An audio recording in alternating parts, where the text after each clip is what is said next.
A week ago, this wasn't here. The land was softened by a combination of heavy rains and seismic activity, causing the earth to split. Farmlands were separated down the middle and water supplies were cut. This stretch of highway had to be repaired twice. Now, motorists are concerned another section could crumble again, a notion the government is quick to dismiss.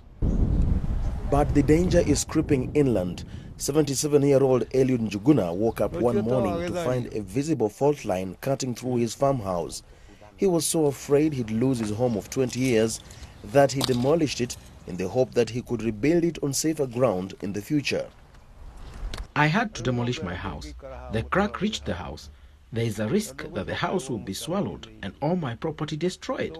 Now we don't have anywhere to stay. We are being housed by our neighbor. But where to go is another question.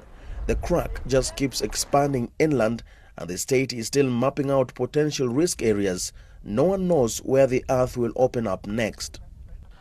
Now, this crack stretches for several kilometers on either side of the highway, and some parts are pretty scary, like here, which is wider than 20 meters, and other sections which are so deep you cannot see the bottom with the naked eye.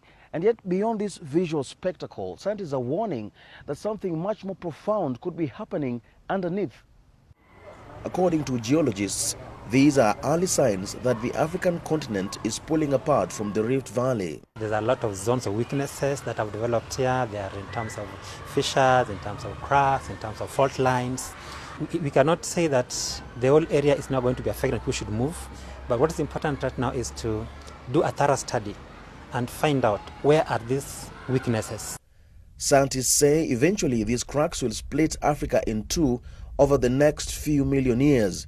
But in the immediate future, the people who live along the Rift Valley hope they won't be sitting on any fault lines when the next one crumbles.